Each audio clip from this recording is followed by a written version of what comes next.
In the previous lesson, we learnt about communication process, encoding, decoding. We learned about how should we send the message, how should the receiver receive it, what are the via medias, and what should be the tone in the messages so that the message is clearly focused and sent to the person and he decodes it in a proper manner and sends the feedback. In the second lesson, we are going to read about, talk about, discuss about reading to interpret tone, structure, and intent. Now, what do we mean by this?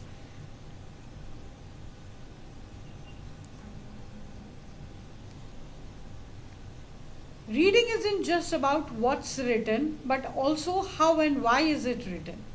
That means we just need to understand that tones refer to the attitude or emotional quality conveyed by the person through words, choice, and sentences, plus the style. Now, what is interpreted tone? What do we understand by interpreted tone? Interpreted tone is improving critical reading and listening skills, enhances emotional intelligence and communication, at the same time aids in analyzing speeches, emails, and conversations. Now, to fully grasp a message, we need to pay attention to the following parameters. The first one is tone, the mood or emotion behind the word. The second is structure, how the information is organized. And the third is intent, the reason or goal behind the communication. Tone, understanding the emotion. We normally, whenever we are angry, we are happy, we are in a good mood, our tone is different. Our tone is decided by the gesture which is there in our mind, which is there in our senses. Tone gives a proper reflection of your emotion. It is how you represent yourself emotionally. Definition: tone refers to the emotional quality of the message, how the writer or the speaker feels. How you feel, what you feel, accordingly your tone is going to be that. You can see on this PPT, there is a speaker through which vibrations are coming, and we have 3 emojis down. One is showing a happy gesture, the other is okay, and the third one is sad. That means your tone reflects your mind, your emotions. Now, there are 2 types of tones. One is formal versus informal tone, and the other is friendly versus aggressive tone. Talking about these tones, coming to the next slide. Formal versus informal tone. Informal tone, a professional and respectful tone used in official languages. See, when we are talking about official languages, we need to be respectful, we need to be authenticated, and we need to represent ourselves in a very proper manner so that the other person doesn't get offended. We can't be casual. The approach can't be casual. So, a professional and respectful tone is used in official communication. Now, taking the example of the same, the report will be submitted by Friday as per the deadline. This is very authentic, this is very respectful, and both the lines, both the sentences, the report will be submitted by which date? By Friday as per the deadline. Is showing professionalism, is showing respect in the sentence, and is totally official and communicated. Now, what if we talk about informal tones? A casual and conversational tone used in friendly or less formal context. For example, hey, just wanted to check if you saw the file I sent. Now, in this tone, informal tone, you can be informal with your friends, you can be informal with the colleagues around you. If you are in a very light mood when nothing professional is happening around, with your family, with your friends, your tone can be informal. Now, taking the sentence and the example, hey, just wanted to check if you saw the file I sent. Casual approach, hey, conversational, just wanted to check. Tone used friendly as less formal context, if you saw the file and I sent. Clear? Friendly versus aggressive tone. Now, talking about friendly tone, it's warm, it's approachable, it's respectful, it's often includes polite language and an inviting attitude. That means Friendly tone is warm. It's not warm that it's not hot. It's not happening. It's warm. Warm means it's mild. Your behavior is nice. You're friendly. You're warm, welcoming. You have small smile on your face. You're approachable. The other person whom you're going to talk to feels that emotion in you. You're respectful to the other person, and you're including a very polite language and inviting attitude. Now, taking the example of this friendly tone, we can talk about hi, hoping you're doing well, just checking in on the status of the report. Let me know if you need any help. Divide the sentence into forms, into three respectful things which we have talked about in friendly tone. It's warm, hi, this is a warm welcome. Approachable, hope you're doing well, this is respectful. Checking in on the status of the report includes your polite language, and let me know if you need any help includes your inviting attitude. So the other person who is listening to what you are saying is taking your tone in a very friendly way. Now, talking on the next one, which is an aggressive tone, harsh, demanding, confrontational. It may sound rude or impatient. How? The example set over here is, why isn't the report done yet? I have been waiting long enough. You need to hurry up. Now, if you divide the sentence into harsh, demanding, confrontational, and rude, impatient, you can understand the sentence completely. Why isn't the report done? This is harsh, and this is demanding as well. I have been waiting long enough. This is confrontational. It may sound rude or impatient. You need to hurry up. So, understanding the topic completely, different tones. Friendly tone means being friendly, being approachable, being respectful, being polite. Your language should be calm and you should be inviting. Your attitude should be very soft. Aggressive tone is harsh, it's demanding, it's confrontational, the behavior is very rude, and it sounds impatient. Now, talking about the structure, recognizing how it is built, talking about the definition of this. Structure is how the content is organized, like the blueprint of a message. Now, the structure of the message should be organized. It should be exactly the same as the blueprint of the message. That means it should be clear. What are the common structures in this? Chronological, order of time. That means a chronological message means the order of time should be there. You should be understanding it. You should be very specific in saying that I joined in this date, I worked on these parameters, I had growth in this parameter, I got promoted over here, and now I am working like this. It should be in order of time and steps. Problem, there should be a solution to the problem. Comparison comes with contrast. Point, evidence, and conclusion. Talking about common structures, we have 4 common structures in which we are talking over here. The first one is chronological, which defines order of time. The second one is problem, which has a solution automatically. The third one is comparison, which comes with contrast. And the fourth one is point, evidence, and conclusion. Now, talking about the first one, chronological structure, which we are talking about order of time. Definition. What does chronological structure mean? Present ideas or events in the order they happened.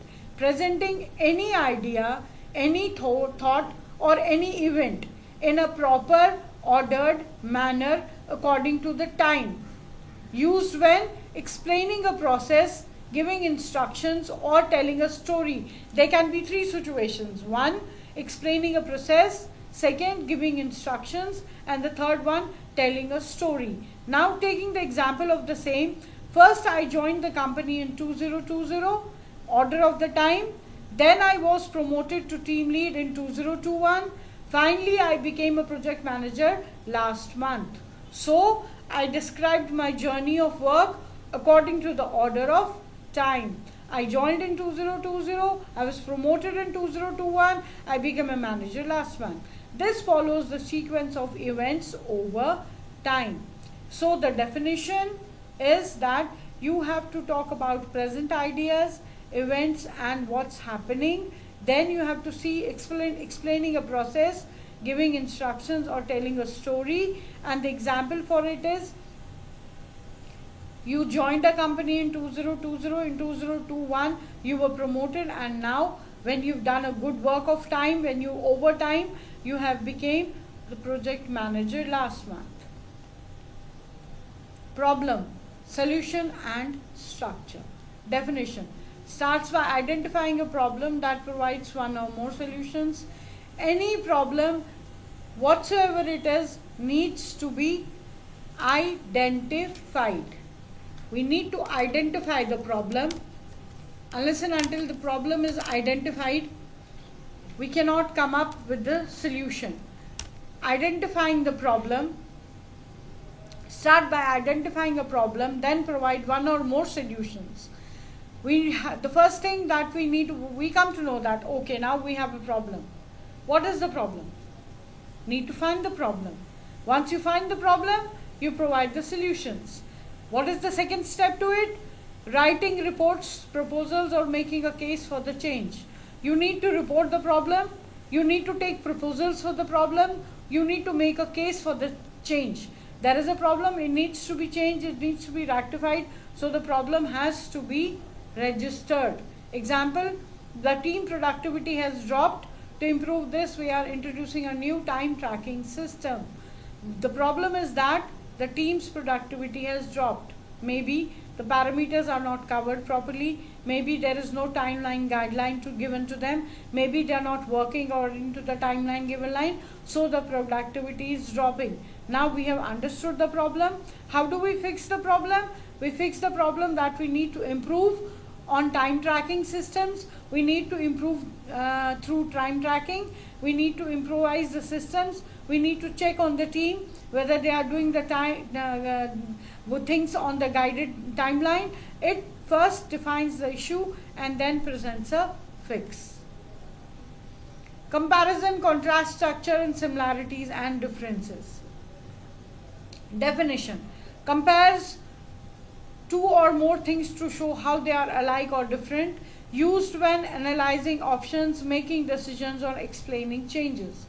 That means compares two or more things. Now in this slide we are talking about two or more things which can be done simultaneously at the same time with different conclusions, but allowing collaborations, requiring daily commuting and teamwork. That means we can do two different things, two same things with different scenarios, but the output can be same.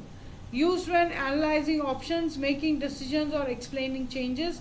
Example, unlike remote work, office work requires daily commuting. However, both allow for collaboration and teamwork. Now if we describe the example, people are there who work from home. People are there who definitely come to the office according to a time schedule, do their work, complete their deadlines, guidelines and move on, go back. Now if we see the response, a person working from home and the person working in the office, both are doing their work at the same time with the same functioning, with the same output, the collaboration. So doing two or more things to show how they are alike and different. Point, evidence, conclusion and structure. Definition: starts with a key idea, point, supports it with facts, examples, evidence and ends with the takeaway conclusion.